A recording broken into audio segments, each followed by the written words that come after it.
Merci d'être avec nous ce matin sur Europe 1, Olivier Véran. Au lendemain de l'allocution du président, vos réponses sont attendues. Les Français ont besoin de transparence, d'explications et de pédagogie sur les mesures annoncées pour des millions d'entre nous dès ce matin. C'est un quotidien bouleversé totalement.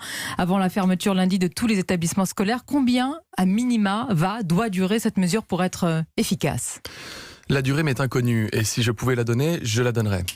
La durée de la fermeture des établissements scolaires, imaginez bien qu'elle sera la plus courte possible. C'est un déchirement que de devoir en arriver à fermer des écoles, fermer des crèches, fermer des universités dans notre pays. Dans les zones d'activation du virus, comme l'Oise, le Haut-Rhin, nous avons adopté des périodes de fermeture de 15 jours. Dans le cadre d'une fermeture nationale de l'ensemble des établissements scolaires, ce que nous voulons, c'est un coup de frein national massif. Les écoles fermeront la durée nécessaire pour que ce coup de frein massif soit pleinement opérationnel. Au minimum 15 et jours. qu'on puisse protéger nos hôpitaux. Au minimum 15 jours. On a besoin de comprendre ce matin, Olivier Véran, ce qui a fait évoluer la position d'Emmanuel Macron, le poussant à généraliser ces fermetures d'écoles, alors qu'il y a quelques jours encore, c'était jugé contre-productif par le ministre de l'Éducation.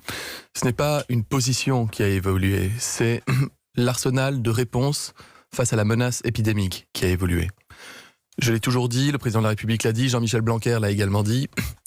Nous anticipons, nous adaptons, nous consultons, nous regardons avec énormément d'attention ce qui se passe sur notre pays et chez les pays voisins.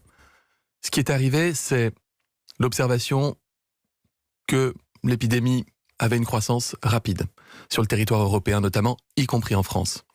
Ce qui est arrivé, ce sont les conclusions d'experts européens, américains, français, réunis hier à l'Élysée pendant plusieurs heures pour ces derniers, et qui nous ont dit fermer les écoles, fermer les établissements scolaires, même si le virus n'est pas dangereux en soi pour les enfants, permettra de donner un coup de frein très important à un moment donné où on atteindra une dynamique d'épidémie qui sera trop importante pour que les hôpitaux puissent faire face dans de bonnes conditions à l'afflux de malades. Et donc, cette décision que nous avions prise territoire par territoire depuis plusieurs jours, voire plusieurs semaines. La veille, j'avais demandé la fermeture de toutes les écoles en Corse, de toutes les écoles dans 15 ou 16 communes à côté de Montpellier.